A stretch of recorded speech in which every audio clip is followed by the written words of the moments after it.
So in this video we're going to talk about stoichiometry and balancing chemical equations. So chemical reactions can do all sorts of different things, and there's different types of chemical reactions. We can combine different elements in different ratios to form compounds. So if we have element A and we add element B, we can create a compound AB. So we're going from individual elements to a single compound. That's a synthesis reaction. Alternatively, we could go in the reverse direction. We can have our compound AB, and that can break apart into smaller molecules or atoms. So we could go from AB to A and B. So AB is decomposing in a decomposition reaction to individual components A and B. We can also start with multiple compounds, or compound and elements, and transform those compounds into new compounds.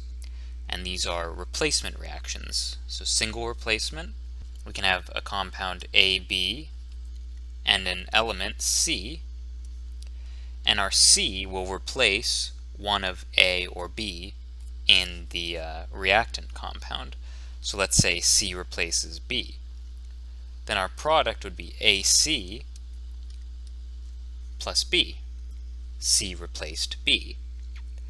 In a double replacement or a double displacement, we have two compounds, AB plus CD, and here B and D are going to switch places, so we get AD plus BC. So in a double replacement reaction, we start out with two compounds, and we end up getting two different compounds in the end. And because we know that the law of conservation of matter exists, that means that the same number of moles of an element must be present on both sides of a chemical reaction. In other words, a proper chemical reaction must be balanced. On the left side of the arrow, we have our reactants, and on the right side of the arrow, we have our product or products. And the number of moles of elements and molecules on each side must be conserved. That is, they must be consistent. And this concept is called stoichiometry.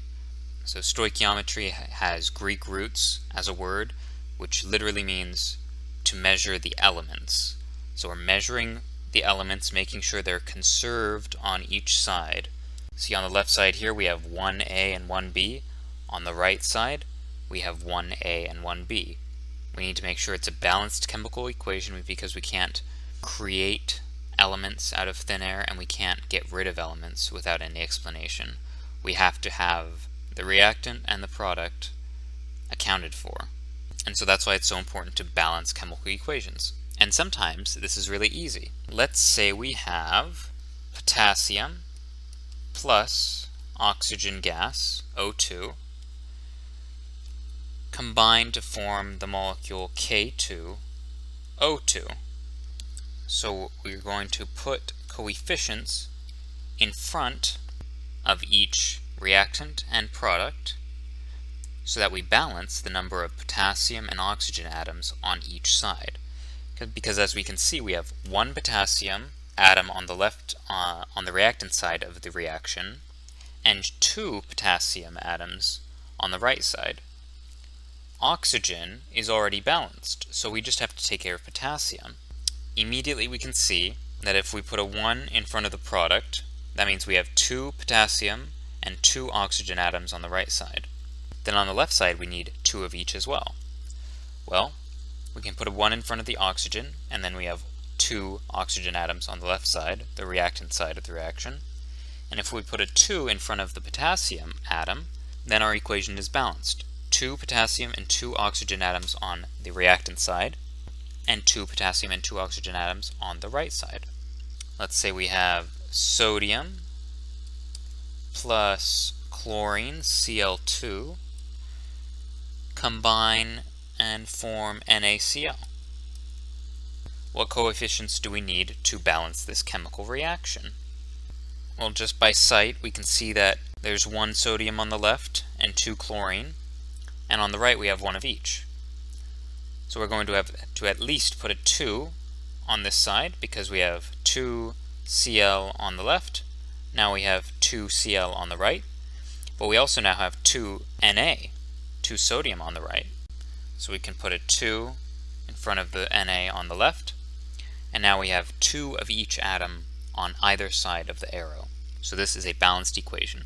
These two examples were very easy. Sometimes balancing chemical equations is much harder, and for those cases it's good to have a more systematic approach. So we're going to go through a couple of steps that will describe the process. So the first step is to put a 1 for the coefficient in front of the most complicated molecule.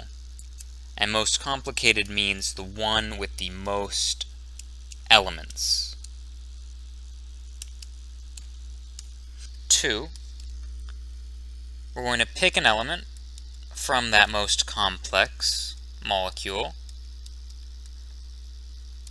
and we're going to try and pick an element that only appears in one other location, or as few other locations as possible.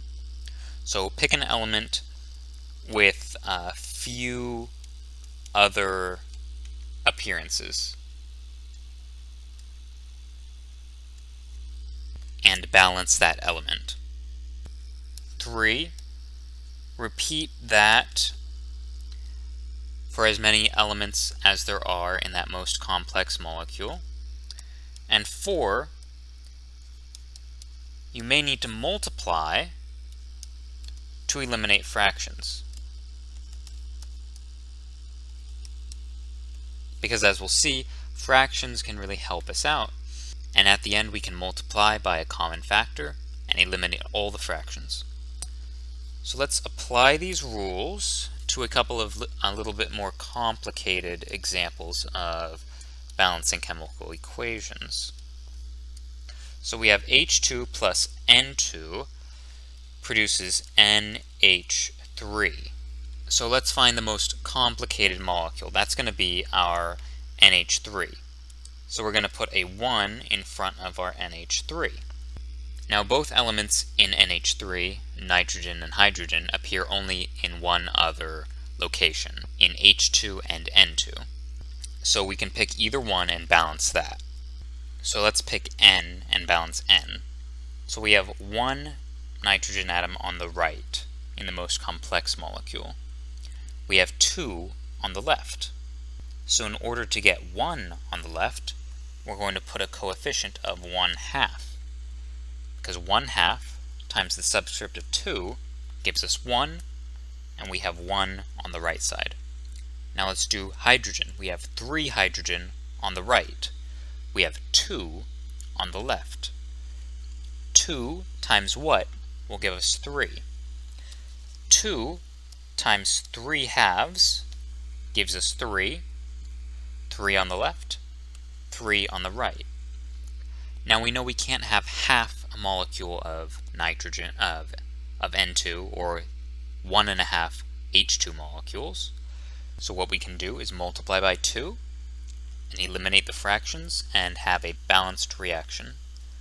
So we have H2 plus N2 goes to NH3. If we multiply all our coefficients in this top equation by 2, we get a balanced chemical equation with 3H2 plus 1N2 gives us 2NH3. And so here is our balanced chemical reaction. So it might be intimidating to think about putting fractions in front of molecules and elements and compounds, but they're really just temporary, and at the very end we multiply to eliminate all of these fractions, and in the end we come up with a nice, simple, balanced equation. And this is a systematic process, so we can repeat it and find that it works every time. Let's look at another example. NH4 NO3 decomposes to form N2O and water, H2O. So if we're looking for our most complicated molecule, that's obviously going to be NH4NO3, and we have 2 nitrogen atoms, 4 hydrogen atoms, and 3 oxygen atoms, just to take inventory.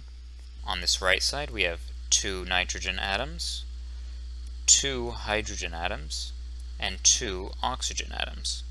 So nitrogen is already balanced. Hydrogen and oxygen are not, however. So let's pick an element in the biggest molecule that appears in only one other location. It would be wise to pick hydrogen to balance next, because oxygen appears in 2 different locations on the product side, so it's harder to balance at this point. So let's start with balancing hydrogen. We have 4 hydrogen on the left side of the equation, and 2 in this water molecule. So if we put a 2 in front of as our coefficient for water, that brings us up to 4 hydrogen on the right side. And there's oxygen in water, so that brings us up to 3 oxygen on the right side. So that was actually a very simple example, and we're already balanced. Remember, you don't have to include ones, like in front of N2O. You don't have to include ones in front of compounds or elements, because the 1 is assumed. Our next example is C4H10 plus oxygen, O2, combusts to form carbon dioxide and water. You can look at my other videos on combustion to learn more about combustion. So we'll go through our process. C4H10 is the most complex. Let's balance carbon first. So we have 4 carbon on the left, 1 carbon on the right, so we'll put a 4 in front of CO2.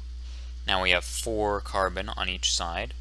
We have 10 hydrogen on the left, so let's put a coefficient of 5 in front of water, so that we have 10 hydrogen on the right. So carbon and hydrogen are both balanced. Now let's work on oxygen, since it occurs in more than one location. Right now we have 2 oxygen on the left. We have 8 plus 5 oxygen on the right.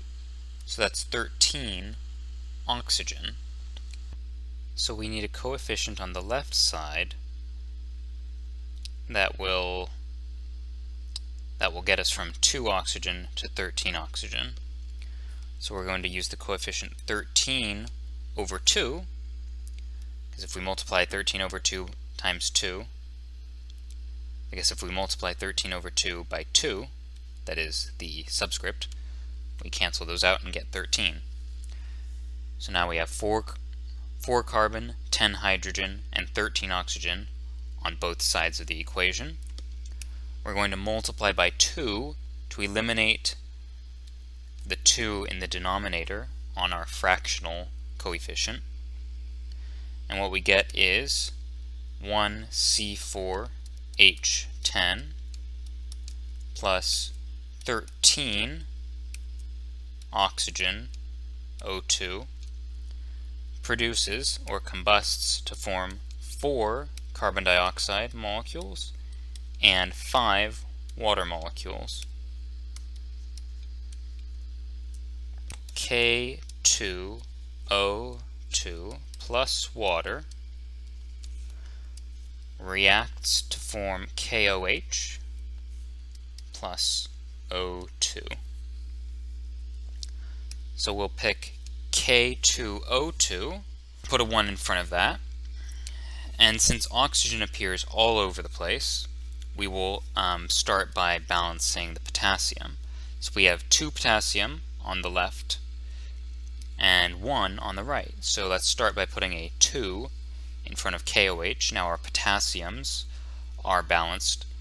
Now let's work on hydrogen, because we see hydrogen in 1 molecule on the left side and 1 molecule on the right side. So 2 hydrogen on the left, and since we put this coefficient of 2 in front of KOH, we have 2 hydrogen on the right. Now let's look at our oxygen. We have 2 plus 1 is 3 oxygen on the left, and we have 2 plus 2 is 4 oxygen on the right. So we have an even number of oxygen on the right and an odd number of oxygen on the left. So if we put a 2 instead of a 1 in front of our K2O2, that's going to add 2 more oxygens. And if we add an even number, like 2, to an odd number, like 3, which is what we already have, we're going to get another odd number, and that's going to be 5. But if we put a 2 in front of water, that means we get 1 more oxygen. So we have 4 oxygen on the left and 4 oxygen on the right. But then look what happens. Then we have 4 hydrogen on the left, and we only have 2 on the right. So we'll have to get rid of this 2 and put a 4 in order to balance out the hydrogens. But now we've changed the number of potassium and oxygen as well on the right side. So let's take a recount of our inventory. So on the left side we have 2 potassium, 4 hydrogen, and 4 oxygen. On the right we have 4 potassium, 6 oxygen, and 4 hydrogen. So now let's rebalance our potassium. We're going to put a 2 in front of K2O2, and that's going to bring us up to 4 potassium, and that's going to add 2 more oxygen, so that's 6 oxygen. Now we have 4 potassium on each side, 4 hydrogen on each side, and 6 oxygen on each side. So our balanced equation, 2 K2O2 plus 2 water react to form 4 KOH molecules plus just 1 O2 molecule. So in this case you can see how it's important to be systematic, because you may have to go back and forth a few different times. So start with the most complicated molecule, that is the one with the most elements.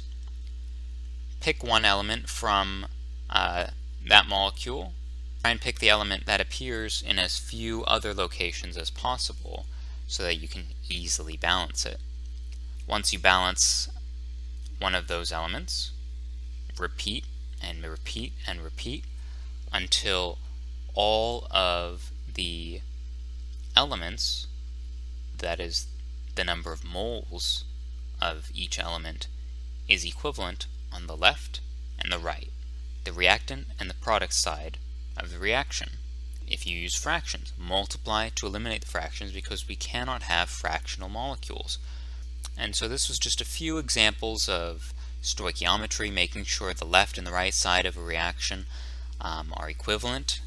That is, according to the law of conservation of matter, we cannot have elements coming and going as they please. We have to have consistent number of atoms or moles of elements on each side of the arrow on our chemical reaction. It must be balanced.